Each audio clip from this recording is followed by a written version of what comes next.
Hello and welcome to another episode of With Enough Prep Time. I'm your host, the Nerd Man, and today, as promised, I'm sorry I've been a little bit late, but as promised, I'm going to be discussing the accusation that Geoff Johns is racist, and I'm going to be discussing it in reference to if Geoff Johns is racist and also now been accused of being slightly homophobic. Why isn't Zack Snyder the same? Now, I want to start this off very, very clearly. I did this purposely early in the morning. I sprang it on people because there's a lot of detail I want to go through on this video to ensure that I get this right. And I didn't want to be distracted by too many comments. You know, sometimes I get quite a lot of comments and it distracts me a little. And I haven't been very clear and concise in the last few videos on what exactly I'm getting at and what exactly my stand is on these writers. Now, I want to make sure that everybody understands this before I go into anything here. Both Zack Snyder and Geoff Johns, in terms of their hiring practices and their record in representation for major filmmakers in the industry, have been very good. Could they be better? Absolutely. But I have nothing against Zack Snyder in terms of thinking he's some racially insensitive or racist. And I don't think Geoff Johns is either. But by comparing their filmography, I'm hoping that I can make people think about this more reasonably as people are peddling this kind of race baiting hatred towards Geoff Johns. I don't usually use that term. I really don't. It's something that I rarely use because I find it very, very unnecessary kind of language to use. But in these terms, in this particular issues, there is a lot of race baiting going on in regards to Geoff Johns. Now, full disclosure, I'm a Geoff Johns fan. I'm a Zack Snyder fan, actually, if people don't notice. But I'm definitely a Geoff Johns fan. I think he's written some of the most wonderful comics that the industry has ever seen. And he's written some of my invented some of my favorite characters in comics today. So I maybe have a little bit of a bias, but I do think on this situation that if you listen with me and let me take you through this, that you will see that there's a lot of bullshit going on at the moment, that creative decisions are being touted as somehow racist. So let me go first of all to somebody who is a friend to the channel. Again, I don't agree with a lot of what this guy has to say, but he made some statements about the Ray Fisher article that came out the other day. This is Poindexter Lounge. He has a channel. It's a lot of, restore the Snyderverse. Anything Zack Snyder says or anything Ray Fisher says is Bible and true. And I'm not gonna, I believe he's a good guy. And so I'm not gonna try and, say that I think that he's lying. I think he believes all of this stuff. And I think to a certain extent, in certain areas he has a point, but he cannot be more wrong. And he is being, at this point, I think, quite misguiding a lot of people with his opinions on Geoff Johns. And I think it's very unfair on this writer who has given so much to the comic book industry and is not being given a fair shout or the benefit of the doubt. One is supposed to be innocent until proven guilty, right? And these people are not giving him a fair shout. And before I go on, I'm going to say something very, very important. There is a legal tradition, right? And it goes with this innocent until proven guilty, that there's a legal tradition in law that if there's a guilty party, right? And this guilty party, if there's a defendant in a court case, and this defendant is accused of something, and you're looking at evidence, you're looking at a kind of narrative and evidence of their behavior, right? To be able to say, is he guilty or is he innocent? Now, if you have one part of the narrative that is supposed to lead to his guilt, they always instruct the jury that if there is one event that can be described in two ways, one in which you perceive the person as guilty and one in which you perceive the person as innocent, and both stories, both ways of looking at that event are consistent and rational, then you have to give the person the benefit of the doubt and veer towards innocent, because they are innocent until proven guilty. Now, the reason I say this is because there are a bunch of remarks that have been made by that have been reportedly made by Geoff Johns that are being taken in the worst possible light that anybody can think to take them. Not a midway, not a, maybe could he have meant this, or could it, what's going on here? They're being taken in the worst possible way. So Poindexter Lounge here, he says, he's talking about, in fact, let's read the comment so that we get some context. So in the Ray Fisher article a few days ago from the Hollywood Reporter, it says of Geoff Johns, and this is along with a writer called Nadria Tucker, who worked with Geoff Johns on Krypton and has recently worked with him on Superman and Lois. So this is a kind of description of why Ray Fisher is one of the reasons Ray Fisher started targeting Geoff Johns. So after Justice League, Fisher went on to play Mahershala Ali's son in the third season of True Detective, which he calls a great experience. But in the coming months, he would hear fresh reports about what had gone on behind the scenes on Justice League, including the angry black man conversation. This is another conversation which I'm not going to go into here, and other allegations involving Johns. Two individuals who worked on Sci-Fi's Krypton TV series talked to Fisher about events that had taken place on the series. That is Nadria Tucker and apparently somebody else who talked to to Ray Fisher about this. So multiple sources tell THR that the show's creators were passionate about doing some non-traditional casting, and that Regé-Jean Page, who would go on to become a breakout star of Bridgerton, had auditioned for the role of Superman's grandfather. But Johns, who was overseeing the project, said Superman could not have a black grandfather.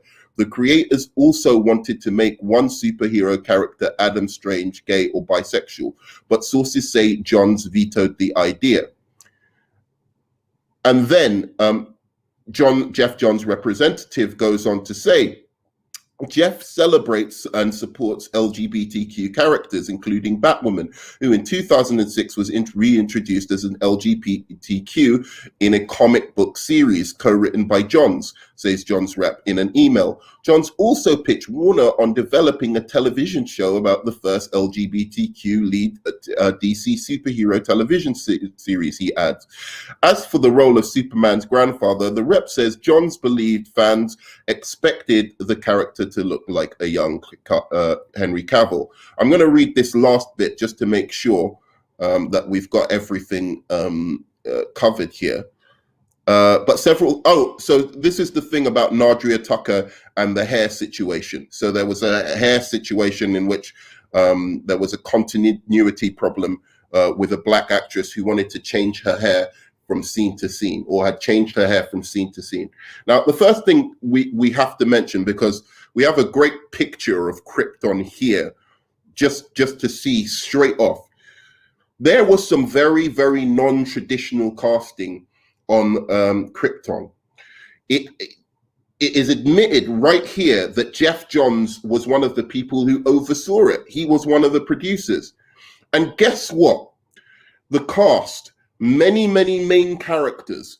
Krypton was full to the brim of go and watch it yourself. I implore anybody to go and watch this show, because this is a very, very misleading article, because not many people have watched Krypton. It is full of people of color in main roles, not in secondary roles, in main roles. Zod is race bent as a black character. There's various main characters, heroes and villains who are who are black, who are invented black characters for the show, right? There's just a numerous. I mean, if you just look at a scene, you see that Krypton is very, very multicultural, colored, or whatever you want to call it. Geoff Johns just didn't want Superman's grandfather to be black. That's it. And maybe he should have said that, or maybe he should have just said, "I like the casting of this person more than the casting of the other person because he looks like Henry Cavill."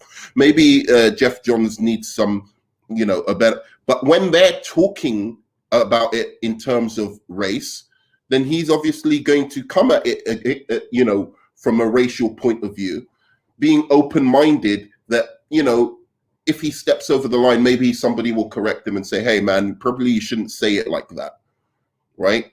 But he just said his opinion. He believes Superman's grandfather should be white. Now, Poindexter goes on to say, this is an idiotic statement. They are aliens, regardless. Humans can be mixed ethnicities. There's nothing preventing Cal's grandfather from being black. Your ignorance is showing, saying it can't be racist. We should be asking, what is the story of why he's black? So let me unpack this sentence that Poindexter Lounge says, because he goes on a huge tirade on his channel, basically saying this is the nail in the coffin of Geoff Johns. This is why Geoff Johns is racist.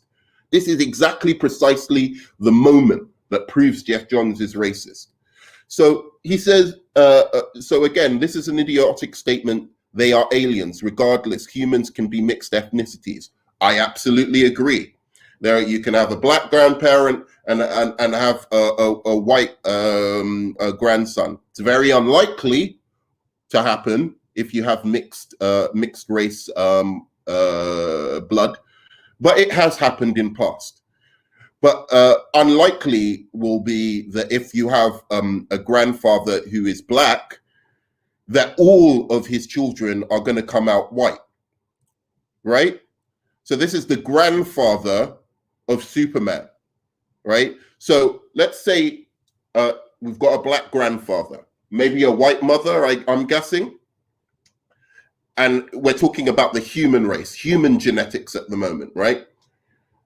Not alien genetics, because we can go on to that. So we're talking about human genetics. You've got a black grandfather, white mother, right? It is very unlikely that their children will come out anything but mixed race, okay? Well, let's give the benefit of the doubt. One of the children comes out as white. All right, so Jor-El comes out as white, okay? What are the chances that Jor-El comes out as white with being mixed race, and then still with this mixed race blood in him, his son comes out as white? There would be some, of this genetics showing in mixed race families. When you have a mixed race family of mainly black or there's a black and white or any kind of mixture, what you usually get is most of your family will come out looking mixed race. And then there might be an anomaly somewhere in the family where somebody comes out looking mostly white or somebody comes out looking mostly black.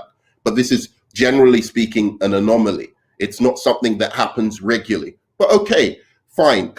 The other thing is, these are now aliens. So I agree with Poindexter Lounge that we don't know how Kryptonian genetics works. We don't know how they pass down their genes. We don't know anything about that. And plus, they are, according to Man of Steel law anyway, this isn't true of all Kryptonian, mythology. But according to Man of Steel law, they are birthed in, they're basically genetically engineered. Okay. So again, the race thing doesn't make sense in terms of what Geoff Johns saying, in my opinion. Okay, it's not an objective fact. I'm just saying, in my opinion, I think Superman's grandfather could be black, and I don't think it would really matter. That being said, by him not agreeing with me and not agreeing with Enosh or Poindexter's Lounge, does that now make him racist? Or does that make him somebody with a different opinion? Is he not allowed to say he thinks Superman is, by saying, I think Superman's a fictional character. I think a fictional character, it makes sense in my mind that he would have a white grandfather. That makes him racist?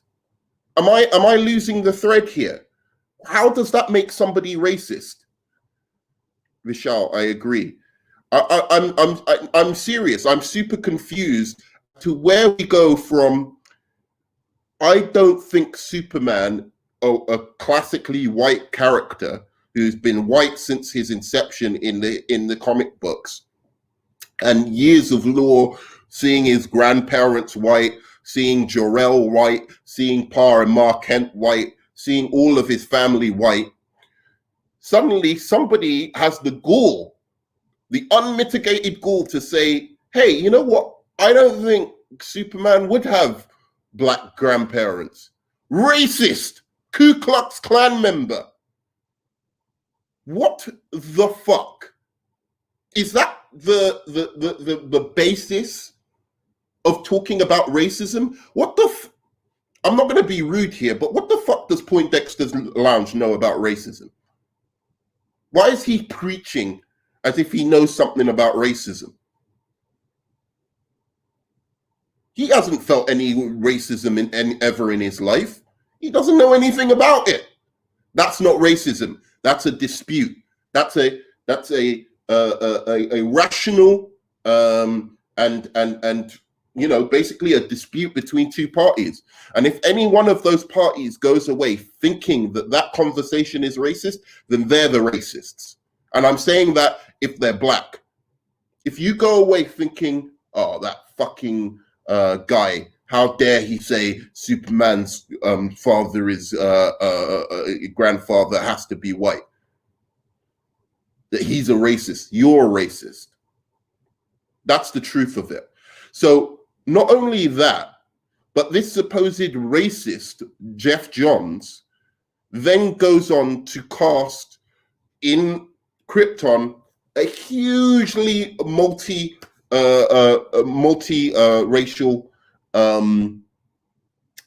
basically multiracial cast, where there's tons of black people in Krypton.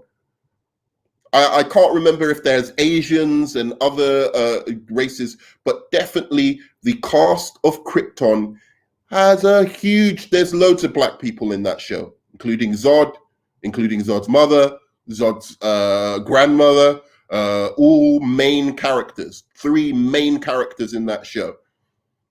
So let's go on to the Zack Snyder comparison, because here's the thing. Everyone's going on, like their lord, Zack Snyder, is basically, this, I don't know when this happened, but Zack Snyder has also all of a sudden become the champion of the black man in his movies. And again, for a white director, I'm saying this now, for a white director, Zack Snyder has a very, very consistent track record with having black actors in his films. So I have nothing against Zack Snyder on this part. I think he does well in this. But I want to do a little comparison between Zack Snyder and Geoff Johns on this front, because let's go on to one of the other ridiculous arguments that were made by people who support Ray Fisher on this, which is that now Geoff Johns is not only racist, he's homophobic as well. Because what was it, Adam Strange? They wanted to make gay or bisexual, which is kind of a weird thing that people wanted to make a character named Adam Strange gay or bisexual. Doesn't that strike you as a little bit weird? That they associate the name Adam Strange, like a strange person, like a weird person, with being gay or bisexual. I think there's something to be said about that is the character they chose to, and I think, you know what? Now thinking about it, I think that might have been a little bit tone deaf on their part, trying to make him a gay or bisexual character. But I don't know much about the character of Adam Strange, so I'm not going to pretend that I know a history of the character, and I think, that it doesn't make sense to make him gay or bisexual. I have no idea. I think most of these characters in comic books can be either race bent or can be made gay or bisexual. But there's some core characters where it's in their DNA to be straight. Like, you can't make James Bond gay, right? You can't make a gay James Bond.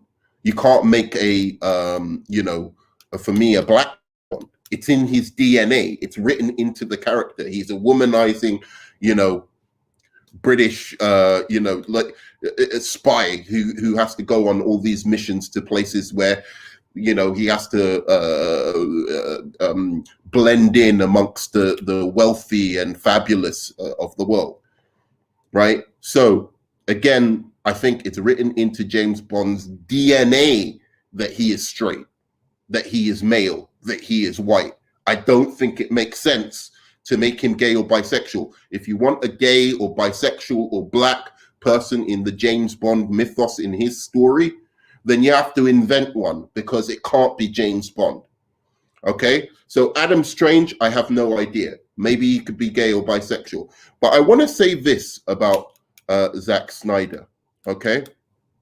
And Snyder's films. So let's go, first of all, to Dawn of the Dead, where we do have quite a bit of representation. If you remember Dawn of the Dead, his zombie movie. Again, as I said, I think Zack Snyder has a very, very good record when it comes to race. He has Mekhi Phifer as one of the main characters. He has Ving Rhames as one of the main characters. I'm wondering, did either of those guys survive to the end? I don't think so. Are either of those guys very reasonable when it comes to the story? I think Ving Rhames was, but Mekhi Phifer turns out to be pretty idiotic in terms of that film. So I in terms of representation, it's good. I mean, at least he's got some black actors in that film. But again,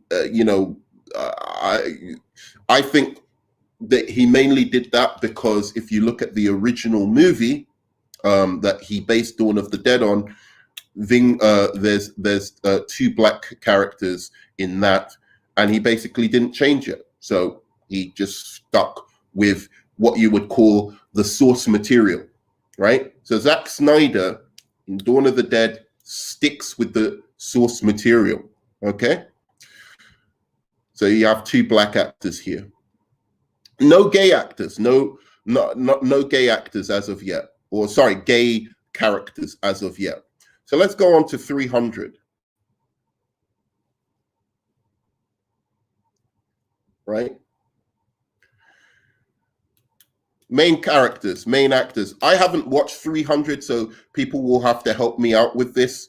But by the looks of things, you have a pretty, especially, you've got a real opportunity here to do a lot of racial casting in this. I mean, it really doesn't matter. We're talking about ancient Greece, where things were very mixed in society at that time. So you would have seen, some people of darker complexions. Not many, as I can see, black actors in the main cast of 300. Again, I think what we're going to find is if you look at the comic, book that this film is based on, what you're going to see is Zack Snyder is being comic book accurate. He doesn't really care about, so much about like what race he puts in. He's not like trying to be the champion of actors of color. He's not trying to be the champion of actors of different sexual persuasions. He is trying to be as accurate to the comics as he possibly can. So let's go on to the real zinger in this one. I think this one's going to be an interesting one. So let's go on. Oh, no, we've got one more to go on to. A couple more. So we've got Watchmen, right? Now, you might not agree with me on this, but I think you can race bend any character if by race bending them, it changes nothing about the character. So if you change James Bond's race or his sexuality, that fundamentally changes something about the character, right? He's no longer the womanizer. It's part of his DNA to be a womanizer. That changes the character. Okay, so my opinion, race bending a character is absolutely fine if by doing it, when you do it, it really changes nothing about who the character fundamentally is. Now, why I'm mentioning this is because in The Watchmen, we have virtually no people of color in that film. I don't think there are many actors of color at all in that film, right? He had full, he could basically cast anybody he wants. I think he cast the right people. I thought they were all brilliant in their roles. But we have absolutely no people of color in the film. And I would say the comedian, he could have been black. Maybe actually, let's say you don't want to represent that particular character as black because he does some pretty nasty things in the film that Warner Brothers may have been worried about in terms of what they're saying in terms of representation. So maybe we'd say the comedian can't be black, all right? But what about Night Owl? What about Dr. fucking Manhattan? He could have been black. Would have been good to see a black scientist becomes by an experiment is turned into a god. He has the dick for it, right? The big dick. That Dr. Manhattan's dick is that's his, his on his wish list, right? No, I'm joking. Sorry, I shouldn't use stereotypes like that. But anyway, so Dr. Manhattan, right? There we go. Could have been black. Laurie Jupiter could have been black. There's no problem with her being black. Rorschach, again, I don't know. You could argue perhaps it would have been weird in terms of representation, but certainly Matthew Good, Ozymandias could have been black or Asian, maybe an Asian. That could have, you could have had Ozymandias be an Asian character. That would have very much fit with the character of Ozymandias. Didn't change any of the characters. Why? Because Zack Snyder wanted to be comic book accurate. That's why he didn't change any of the characters, right? And let me just make something clear about this in terms of the LGBTQ representation in this. There is hints, subtle hints, and I'll give him this, that Ozymandias might be homosexual in the Watchmen. Very, very subtle hints, but you are not sure, okay? And I'm not even sure if it was the actor who was representing it like that or Zack Snyder, but there's certainly subtle hints that he might be gay, but I don't think you ever fully see that in the film. So I'm going to be fair to Zack Snyder on this, right? So again, you've got a film here of Zack Snyder's which very, very, very little representation whatsoever. Okay, so let us go on to his own film that he created from his own mind, completely from his own imagination, right? He had no one to base this on except himself. So Sucker Punch, bunch of hot girls doing shit in mental asylums. I don't know what the fucking film's about. Does anybody? Let's look at the representation here. I don't think there is any representation. Look, this is own. Oh wait, let me see. Is there Jamie Chung?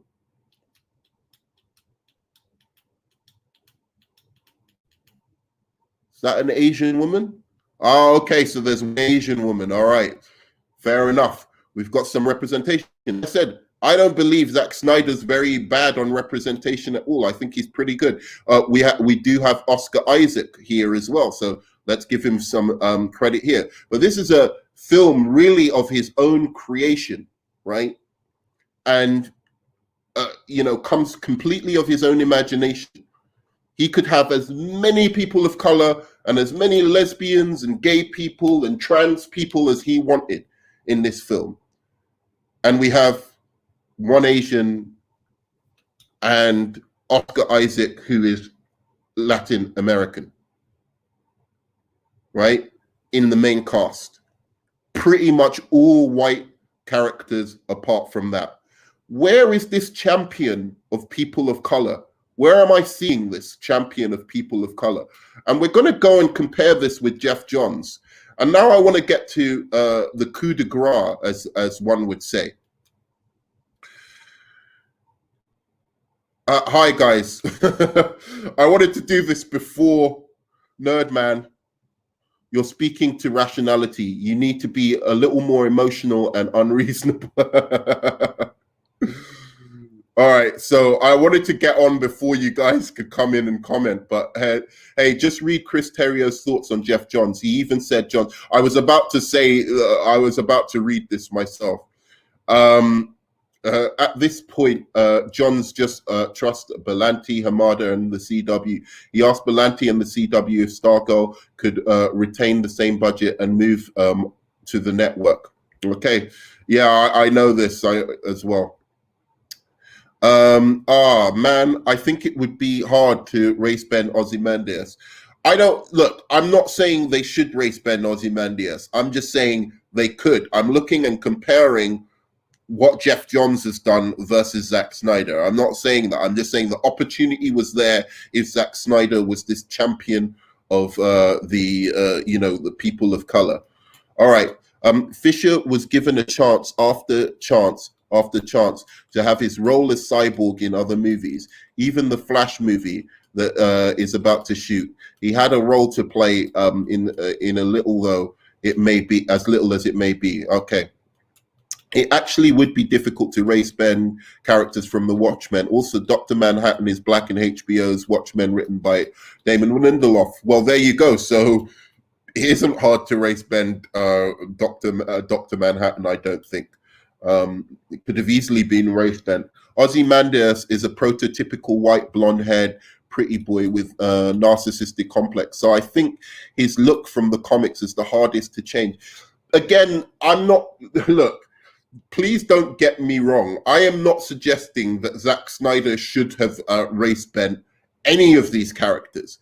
I'm just saying, if you're going to be calling Geoff Johns racist, and we're going to see when we compare his movies and his work, in the industry with Zack Snyder's, exactly why is Geoff Johns being called out for being racist for these things, but Zack Snyder isn't. So we're gonna go into that. So I don't want people. I know what you mean, man. So I don't want people to get it wrong. Okay, so we go on to Zack Snyder's Man of Steel. Now, here's where it becomes really interesting, okay? Because Zack Snyder's Man of Steel cast, right? Now, everyone is going off to Geoff Johns at the moment. Why? Superman could have been this. It doesn't matter what race Superman is. It doesn't matter what what race General Zod is. It doesn't matter any of these races. You can race bend anybody. It doesn't matter because they're Kryptonian, they're aliens. You can race bend any of them, right? So where's the representation then in Man of Steel? Where is all the race? He had the choice. Look at the main characters here. He could have made Jor-El black. He could have made Jonathan Kent black. He could have made the Kent family black. And trust me, let me make clear on this, because Zack Snyder has said this in places himself, that these conversations were had at Warner Brothers when Man of Steel was coming out. They started asking Zack Snyder, why can't Superman have been raised in Chicago? Or why can't Superman have been raised in another state? Why does he have to be from Kansas? And Zack Snyder kept arguing, no, we have to be comic book accurate. We have to be comic book accurate. And in those conversations with Warner Brothers, you best believe that some conversations came out about, hey, maybe we could throw in a black Lois Lane. In fact, we actually know this because one of the people that was going to be cast for Lois Lane was Zoe Saldana. She was actually up for the role of Lois Lane in Man of Steel. Zack Snyder chose Amy Adams for Lois Lane. Now, the only thing Amy Adams has more in common with Lois Lane than Zoe Saldana, just looking at them both as actresses and looking at the roles they've played and how they play them, the only thing Amy Adams has more in common with Zoe Saldana and Lois as Lois Lane is that Lois Lane has traditionally been written as a white character. Okay? So Zack Snyder had the opportunity to make Lois Lane black, didn't go for it. Why? Because he wanted to be comic book accurate. All right, you might say, well, he race bent Perry Wright, Lawrence Fishburne. He race bent him, and Lawrence Fishburne was good. All right, one guy in the whole of all the Superman cast, one guy. And was Lawrence Fishburne in Man of Steel very much as Perry White? What did he have? Like 5 lines, something like that? He was not in that movie a lot. He was not an important character. He was not as important as Amy Adams, Lois Lane. He was not as important as Michael Shannon, General Zod. He wasn't as important as Diane Lane. Wasn't as important as Kevin Costner. Not as important as Russell Crowe. Not even as important as Feora. He was not in the film. God damn, Perry White, one of the main characters in Superman lore, had less time than a character, I believe, that was just made up for Man of Steel, which is Colonel Christopher Maloney's character, who had a much, much bigger role than Lawrence Fishburne's Perry White, one of the biggest characters in Superman lore. So let me understand again, where is Zack Snyder, this champion of people of color? I really, really want to understand. What he does, much like Geoff Johns does, is he thinks about, because he's a comic book geek, a comic book nerd, he thinks about making things comic book accurate. That's his main focus. That's why he painstakingly made Watchmen exactly frame for frame like the comic books, and kept all the characters basically looking exactly like they do in the comics. That's why he did that. So I'm going to go on to I think Ray Fisher should box Jake Paul. I know even now Geoff Johns writing a comic for Image that has an Arab kids as main characters. Yeah, exactly. So we're going to go into this. Also in Krypton, the series, Kryptonians have kids by their bloods to a machine that take the best of both and creates a perfect baby for the couple. Okay, fantastic. So good. Very good points there. So I want to compare now. So this is Zack Snyder's Man of Steel. Okay. So Zack Snyder's Man of Steel. BVS, I think everyone can remember that in Batman v Superman. I don't remember any. There's a significant portion with some people from Africa, a woman from a made-up country in Africa, and in the Justice League, Zack Snyder's Justice League, which is painted as everyone. People of color were cut by Josh Whedon and supposedly who was enabled by Geoff Johns. Apparently, the people of color were cut from Zack Snyder's Justice League. Now, funnily enough, I was watching Zack Snyder's Justice League the other day because I like the movie, and what I discovered is that in most cases where a black person was cut out of a scene, so there's a scene in Themyscira where some Amazonians in Zack Snyder's Justice League I guess they're working in the stables, yeah. So they're both working in the horses' stables, and you see them picking up some hay, and basically there's a black and a white character, Amazon, a black Amazon and a white Amazon. They're cut. So that white Amazon was also cut from Zack Snyder's Justice League. Pretty much every frame you look at where a black character is cut in the Justice League, there's either a white character behind them, or you have somebody like, William Dafoe, who you can also say was cut from the Justice League. Now let's look at again gay or bisexual or any kind of representation of sexual orientation in Zack Snyder's DCEU. There is none, and there's opportunity to have representation of LGBTQ characters. In fact, Patty Jenkins, even in Wonder Woman 1, suggests that the Amazons are gay, that they're lesbians, right? That that they have a treatise on bodily pleasure, and basically, Gal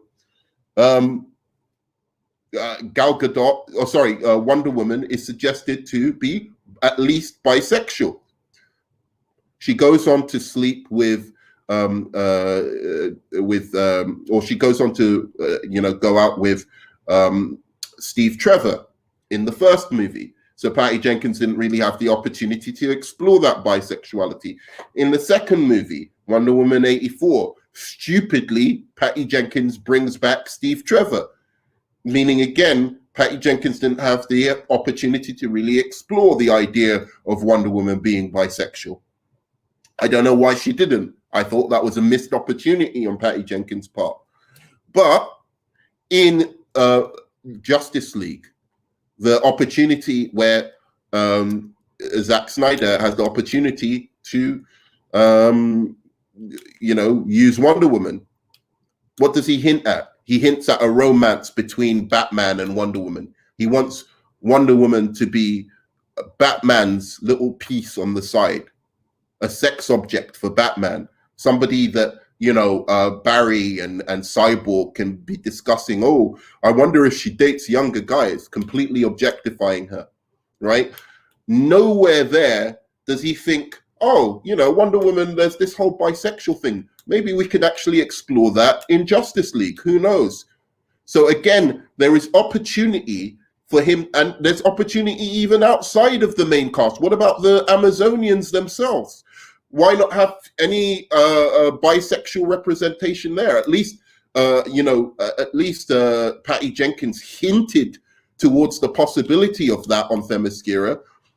She does, in this, in Zack Snyder's Justice League, in Zack Snyder's Batman v Superman: Dawn of Justice, in Zack Snyder's Man of Steel, where is the representation of any LGBTQ characters? It doesn't happen. Nowhere in the DCEU with Zack Snyder's movies is that even hinted at. So again, I ask the question,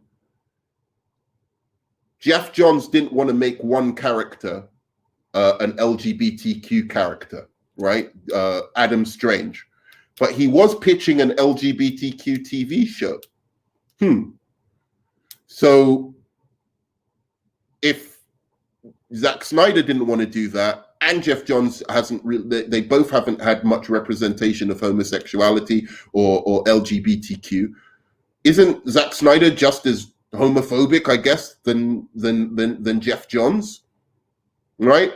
Now, I want to go through just quickly because there's we've gone through a lot of the LGBTQ situation. Now, I want to go through some issues or something concerning Geoff Johns and his cast of Superman and Lois. So he's got the Superman law, where he gets to create, where he gets to basically make his own Superman story. At least he's producing it. So he's one of the head people on the show. Let's look at his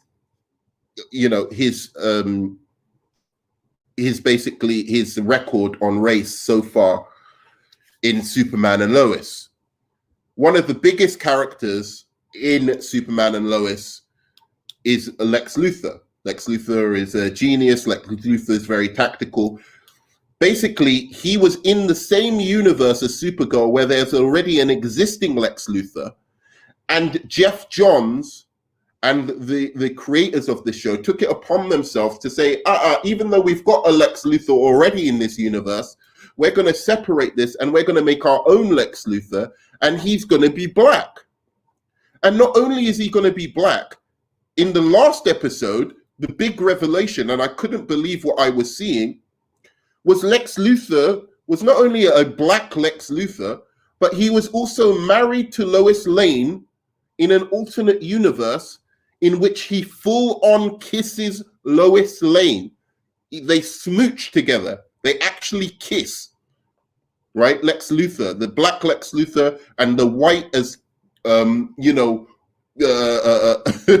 Kansas cherry pie Lois Lane actually have a kiss in the show.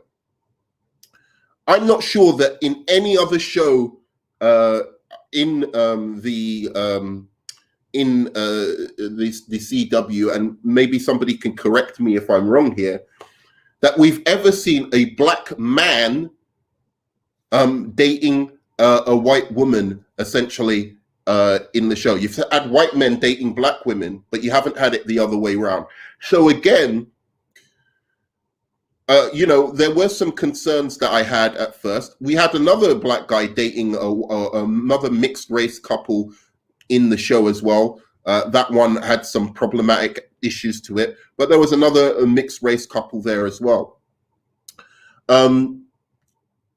It has, obviously Lois and Clark.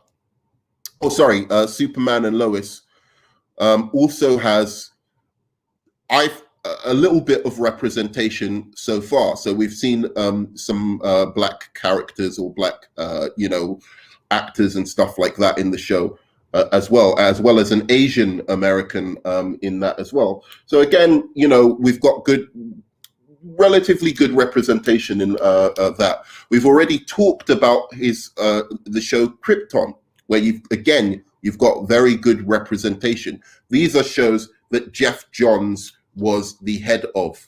Okay. Now, let's go on to last things last. Geoff Johns and his work in the DCEU. All right. So if people don't know, Geoff Johns was the producer and helped write the film Shazam. Okay. Not only is he the writer and producer, one of the writers and producers of Shazam, he also wrote the comic book that the film was based on. Now, the Shazam family were traditionally, if you can see here, an all-white family. So this was, Geoff Johns, comic book traditionalist. Generally speaking, he likes to keep with tradition. He's the guy who's saying, hey, Superman's grandfather can't be black. That doesn't make sense. And yet, when he had the opportunity to reboot the Shazam universe and reboot Shazam's foster family, the family members of Shazam, what he do? He turns it into basically a rainbow coalition with characters that are deep and meaningful and sad and tragic and very, very relatable in terms of Darla Dudley, Eugene Chow, the Asian Shazam member, Darla Dudley, the Black Shazam family member. Now, in the film, unfortunately, a lot of the scenes, and this was the director's fault, a lot of the scenes of Darla Dudley was cut, basically. But again, she was a prominent part, probably the third biggest member. That's Darla Dudley, the Black Shazam family member here, was a prominent part of the Shazam film. And you know what? When they made the Shazam film and it was full of representation, all types of people, Geoff Johns didn't even mention it. He didn't even think about it.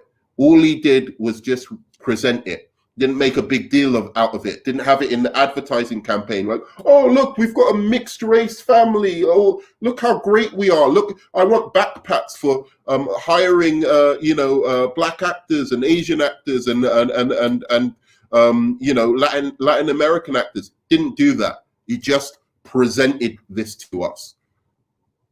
Okay, so again, in the DCEU, we've got Shazam that he worked on.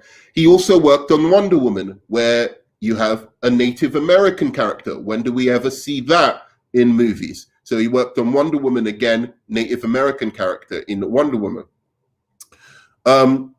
He was also the producer of Batman v Superman, where, in fact, Batman v Superman, which is Zack Snyder's, Man of Steel is Zack Snyder's film, Batman v Superman has more representation than Man of Steel. Now, I give full points on that to Zack Snyder. That was his story and Chris Terrio's story. So I'm not going to say that Geoff Johns had much to do with that. But as producer, again, his record in terms of racial representation on Batman v Superman, very good.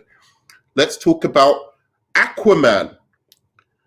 Aquaman is a situation, right, where not only did Geoff Johns essentially have a good record in terms of representation, he literally forced representation into this film. He forced that a main character of a person of color should be in this film. And who am I talking about? Because most of the cast there's kind of, mixed here in the cast as well. Oh, I should have mentioned that also in the Shazam film or the Shazam family or the Shazam cast, it was Geoff Johns who turned the wizard Shazam, who gives Shazam his powers, into a black character. He was the one. The wizard Shazam was traditionally a white character. Geoff Johns invented the idea that the wizard Shazam was a black character. Again, a very good record on representation. Now, as I was saying, in terms of the Aquaman movie, has fairly good, a lot of white characters, a lot of, whatever. I don't care if they're white or black or Asian or whatever. But one thing I will say is Geoff Johns, absolutely, as producer, forced Black Manta into this movie.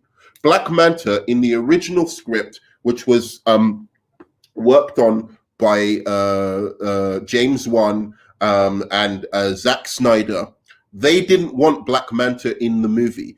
They wanted only Ocean Master in the movie, and they wanted to make it some kind of horror movie under the sea. Sounds like an interesting movie. I would have loved to see it. I didn't think Black Manta needed to be in this movie personally at all. But that being said, it was Geoff Johns who said, no way, you can't have an Aquaman movie without Black Manta. We're putting Black Manta in, and he exerted his will to ensure a character, a person of color, be put into the movie. Nobody, none of the Snyder fan bots, anybody ever talks about this when they talk about Geoff Johns. Yeah, so the Shazam family in the movie were deep as oh, Jesus Christ. Anyway, but yeah, you're making some great points. All right, good. So we've looked at Geoff Johns in terms of the DCEU, and we've looked at Geoff Johns in terms of the TV show, his TV shows, right? So what I'm trying to say here, again, and by the way, I have to mention this as well, just the final point against all of this nonsense that has come out recently, that again, in the cast of Shazam, it was suggested that where's the character, that Pedro Pena, who is the Latin American character, the Latin American part of Billy's foster family, that he might actually be an LGBTQ character. So again, you've got representation a little bit there, and that may be explored in the second film. But again, on both of these, what I'm trying to get at when it comes down to it, in terms of Zack Snyder and why Zack Snyder is lauded as this, this big kind of proponent of representation, which I don't understand. Oh, sorry, I have to mention again, the Shazam family, the foster family, are also the foster family. The parents in the foster family are Latin American. The person who came up with that idea again was Geoff fucking Johns, to make the parents of Billy Batson, the foster family that take him in, the kindly foster family, Rosa Vasquez and Victor Vasquez, both Latin American characters. He was the one who made them that in the comics, and probably pushed for them to be Latin American in the movie as well as producer. So I should have mentioned that. But the point I was trying to make, ultimately, when everything comes, when all is said and done about these movies with Geoff Johns and with Zack Snyder, is that really what is most important to them is comic book accuracy. They don't really, I don't think they go around thinking, and this is probably why Zack Snyder and Geoff Johns, I really like them, and I think both of them are good on representation, because they don't care about representation in terms of let's force a black person in here or let's force an Asian person in here. They care about the story and they care about their characters. Whether you dislike Zack Snyder, whether you think Shazam is not a good movie or not, you can tell that the representation in those movies is not some kind of calculation of, hopefully if we put a black person in here or an Asian person in here, we can appeal to this market or that market or anything like that. That the reason they do it is because it serves the story itself. That's why they put representation in, and also they are mindful, both of them, Zack Snyder and Geoff Johns, of comic book accuracy. That's what they care about. These are comic book geeks, comic book nerds, Zack Snyder and Geoff Johns, who basically want to see what they read on the comics come to life in films. That's what they want to see. And that's basically what both of them always push for. You see that in films like The Watchmen, right? And you see that in films like Aquaman, where Geoff Johns is like, I don't think Geoff Johns was putting Black Manta in Aquaman because he's a black character. Geoff Johns was putting it in because he's a comic book geek who has read the Aquaman and written Aquaman, and Aquaman is in his very soul and DNA, and he's just like, I have to see Black Manta in an Aquaman movie. I want to see this character. He's one of my favorite characters. He has to be put in the movie. That's why he did that, and that's why he's done this with the Shazam film as well. And it's the same with Zack Snyder. He has the same kind of sensibility. He has the sensibility that I need to represent exactly, purely what's on this comic book page and the feel of the comic book page. And that's why I think they're both good on representation, because they're doing it colorblind, both of them. They're just doing it, because out of their own, it's just their instinct in as such to have a mixed cast and to have people of color in their casts. I think they can do better in terms of LGBTQ representation in their films. But in the end of the day, Geoff Johns was actually pitching an LGBTQ TV show and helped write Batwoman, who is an LGBTQ character, and helped write her in the comics and produce the show. So again, in terms of representation, these guys are not either of them enemies to people of color. There are people in the industry, in TV and in movies, who are much, much worse when it comes to representation than Geoff Johns, period. And to be fair, as I said, Zack Snyder isn't, I don't think Zack Snyder has a film with as much representation as Shazam. I don't think he has I don't think his Man of Steel has as much representation as Krypton or Geoff Johns' Superman and Lois. So if Geoff Johns is racist, then I unfortunately I have to say Zack Snyder must be racist too. I want to finish this off by a quote that was mentioned earlier, that Chris Terrio says about Geoff Johns here, because Geoff Johns has become the enemy of everyone. He was the one who did all this terrible stuff to Justice League. And let's see what Chris Terrio, who is friends with Ray Fisher, by the way, has to say about Geoff Johns. Let's get there.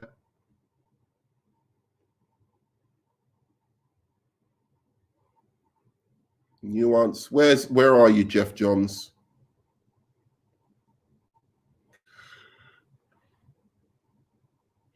I will get there in one moment, hopefully.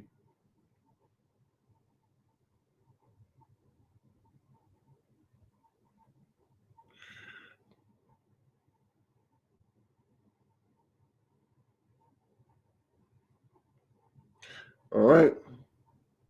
Okay. Right at the end here.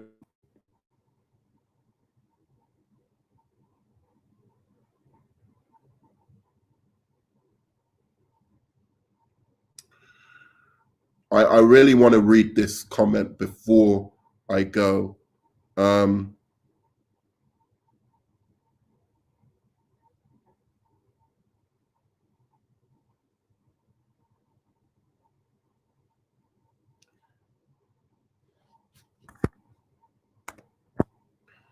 Okay, that doesn't work.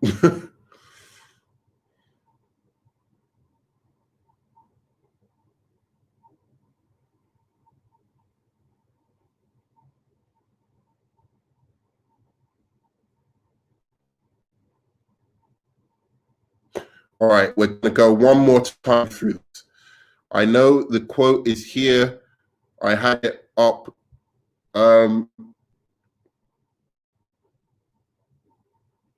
This is by Chris Terrio, who wrote, who basically did a long, extensive interview where he explains everything that happened on the set of Justice League and on basically everything that happened in BVS.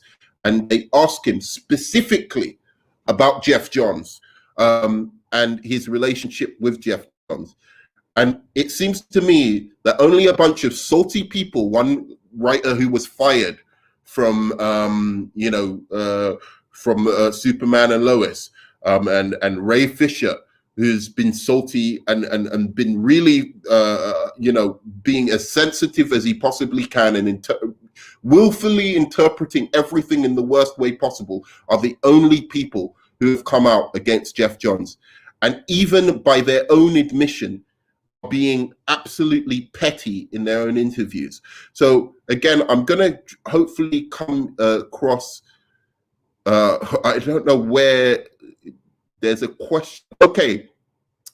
So studio correspondents John Berg and Geoff Johns were on the Justice League set every day, which was a mandate from Sujihara to babysit Snyder, as he put it. What was your relationship with them? Look, I admire Geoff as a writer of DC Comics. He's been nice to me, and it's a perfectly cordial relationship. As an executive, you get into very thorny territory when you have a person who's a writer who also is making executive decisions and sitting in the chair where on other films the writer would have been. So I think it's miraculous that Zack Snyder shot as much of my script as he did, because I know that there was constant pressure to simplify, to change, to do whatever is that the studio wanted, because there were rumblings that they didn't want this version. What does that translate to all the Snyder bots who are maliciously going after this man for being an unrepentant racist, as if he was a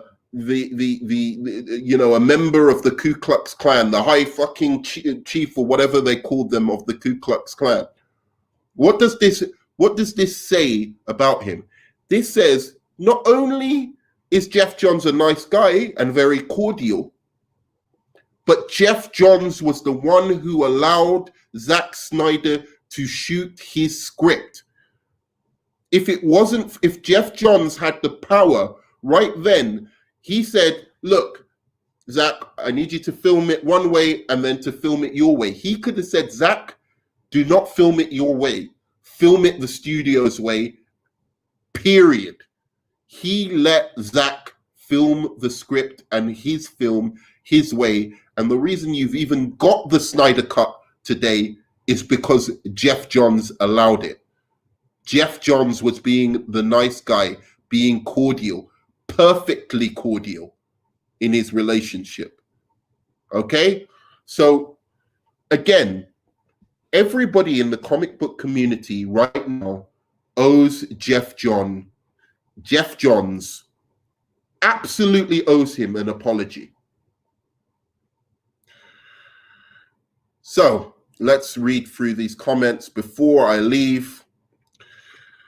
So, while I don't think the Shazam family is deep, but they certainly feel like people who, while different, do care for each other. They might be different, whether it be their race or attitude, they care. So basically, Kazi, when I said that they're deep characters, I meant in the comics. Okay, I didn't mean in the film. They weren't kind of fleshed out so much in the film. I think if you watch some of the cut scenes, it fleshes some of the characters out a little bit more. But certainly in the comic books, they are a deep and very loving family together, I think, in the comic books, if you read the comic books. So read my previous statements from the couple onwards, from the couple onwards. Okay. By that I mean the statement blood machine onwards. I'm not sure what you mean. He says, Keep also in mind that Patty really liked working with him. Also, he still... okay, so there's some statements up here that I need to get to very quickly. So I know even now Geoff is writing a comic. Okay, so I read that one. And I read that one. Think about that. If Geoff did cast a black guy as Superman's grandfather, then how would they explain why he is a white kid? They could just blame Johns for that. Look, I don't think it would have mattered if basically. By the way, please do me a favor. Give me a high five. Please smash that like button if you're enjoying the discussion. I don't think if Superman's grandfather was black, it would have really mattered. I don't think there would have been a big stink about it because they're Kryptonians anyway. However, that being said, it isn't racist to think that a white person would have a white grandfather. That isn't racist. That's almost bordering on common sense.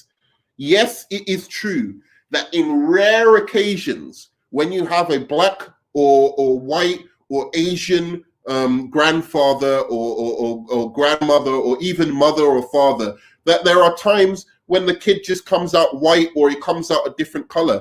There are twins who have been born where one twin is black and one twin is white, right? But that is unusual. So it is very, very rational for somebody to think, yeah, Superman's white, so he probably has a white grandfather. That's not racist. If you were to say to me, hey, nerd man, you probably have, oh, bloody hell, I've put my name here.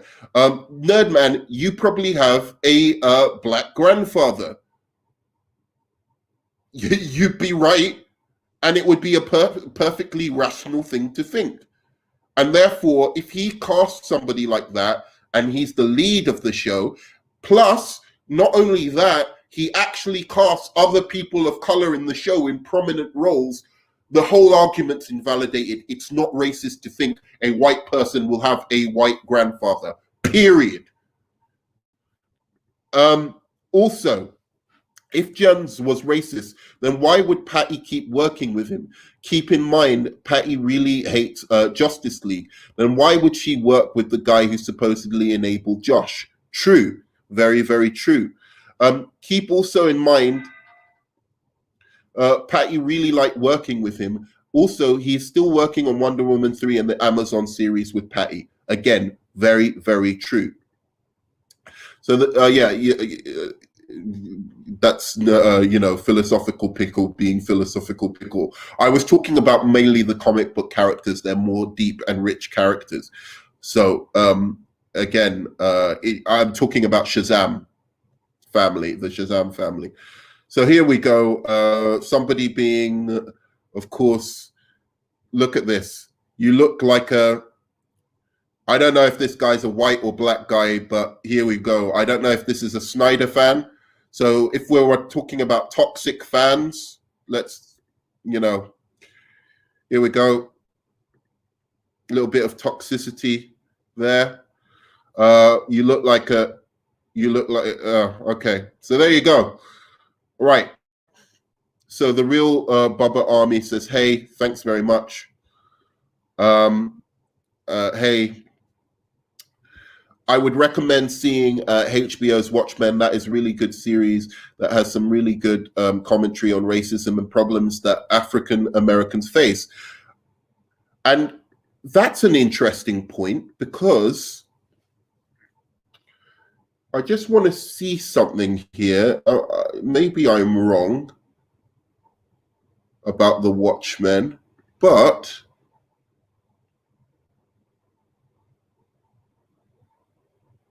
no, I'm wrong about it. I thought Geoff Johns was a producer on the Watchmen TV show, but he isn't. No. So anyway, all right. So yeah, but he is a producer on Teen Titans as well. So Titans, Again, you have the race swapping of one of the characters there, a very prominent character.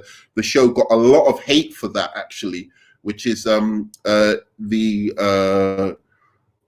Teen Titan, or the Titans show, got a lot of hate, a lot of anger from fans because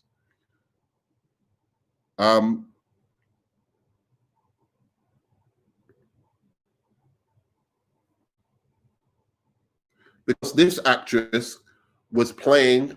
Why won't they say her name? I've completely forgotten the name of the character now from Teen Titans, and I know Teen Titans quite well.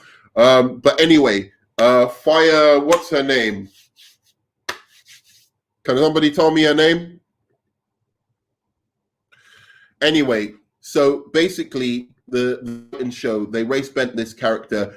The show got a ton of hate for race bending this character. Who was the producer? Geoff Johns. Did he stick by his guns? Yes, he did. And we had a black character amongst the main one. Once again, Geoff Johns responsible, or in part of a project where you have race bending of characters. He just didn't think Superman's grandfather was black. He didn't see it. It's his prerogative. It's his fucking show. He does lots of representation in his other shows. But yes, you are absolutely right about the Watch show and how it does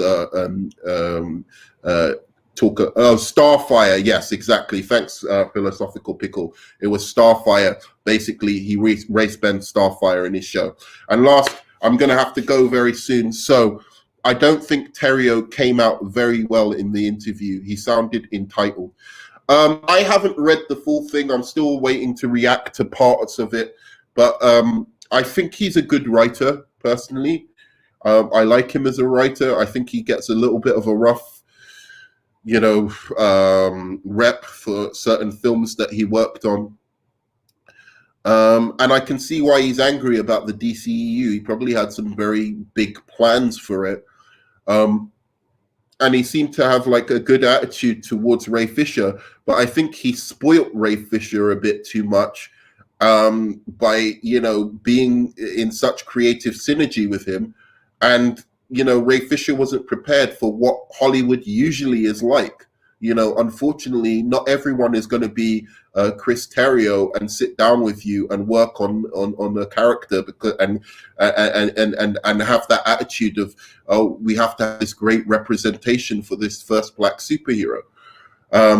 Unfortunately, that just isn't going to happen with everyone. Not everyone has that kind of foresight, and I very much respect Chris Terrio for doing that. With Ray Fisher, but unfortunately Ray Fisher took that to mean I am entitled to that with every director, and not every director and not every screenwriter is the same. That being said, about him being entitled, I think he does come across as a little bit entitled in some of that interview, but not so much. I can see some of his points in it as well. Whatever it was, intentional or not, John seemed to suggest DC films were beneath him. What?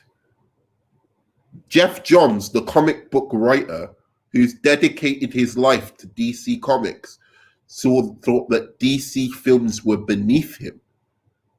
I'm missing your point there, man. I like you, man, and I respect you tons, but I completely don't understand what on earth you're talking about there.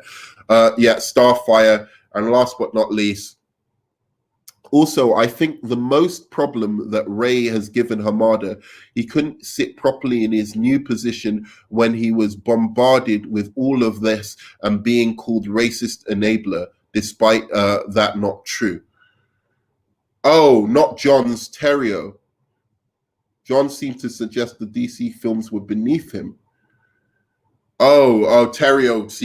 I need to read it again, but I'm not sure. He did. I think he was. Apparently, he did a really deep dive into the comics, and he researched a lot of Justice League when he was writing the Justice League film. And maybe he does feel salty for what's happened in the DCEU. Now, I think what's happened in the DCEU is somewhat the studio's fault for enabling Zack Snyder in doing things that he shouldn't have done with the DC characters when you're first reintroducing Superman. Technically speaking, in terms of film, people always say, oh, Superman's had so many iterations in film. No, he hasn't. Essentially, it's just Christopher Reeves. Then you've got another person playing Christopher Reeves again, and then you've got Zack Snyder's movie. Zack Snyder was supposed to be the Batman Begins of Superman, and he tried to do a deconstruction of Superman before he'd even given us the real Superman. So by doing that and deconstructing Batman and all of those characters first, before actually showing them at their best and then taking the fall, it meant that people weren't receptive to their first movies and they were divisive. You can't make Superman a murderer and make him, say, have Pa Kent, the biggest person in his life, tell him maybe kids can die, and that's a good introduction to the character. And that, I think, Zack Snyder's attitude towards Superman and his attitude towards making these characters deconstructions was what first was the problem with the DCEU. And that's why Chris Terrio is in the position he is in. It's not because of, it's because Warner Brothers Studios allowed Zack Snyder to do that. And so Zack Terrio should be blaming Zack Snyder a bit as well. And for going along and writing Superman in a way that he must have known in his soul was going to be controversial and, lead to people hating the DCEU. So, but I have read a lot of what he said, and Chris Terrio said in the article. I haven't read the full thing, but I do believe what he said about the critics and how the critics just destroyed his film, destroyed everything that just were willfully mean about Batman v Superman, I think is true. It wasn't constructive criticism. It was just hateful, spiteful criticism of the movie. And I saw that when Batman v Superman came out. I was like, there's things I don't like about this movie, but we can be reasonable in our critiques of it. We don't have to say every single thing was terrible. So that's my view on Chris Terrio, what he had to say and whether he was entitled. So yeah, and you mistyped. So thanks very much, guys. Please do me a favor. If you enjoyed the discussion, give me a high five, smash that like button, and do comment. I love the comments, and I will be responding to the comments today. I think this is a very, very interesting discussion that I've had going through the filmographies of Zack Snyder and Geoff Johns to show actually these guys do a lot of representation in their movies. And these two, Zack Snyder and Geoff Johns, should be people who are celebrated really as directors who actually really don't see color. That's the beauty of the way they put representations in their movie and the TV shows, is that they don't see color. They just put the characters in because they love them. Geoff Johns didn't put Black Manta in Aquaman because he's black and we've got to have a black character in the movie. He just put Black Manta in the movie because he loved the character. Geoff Johns didn't put Cyborg in the Justice League because he's black and we have to have a black. He just put Cyborg in because he was in love with the character. So yeah, that's me. Comment below, like, subscribe for more content, and please, for the love of God, stay healthy. But yeah, I'll see you on the flip side, and I love you 3000. Peace, guys.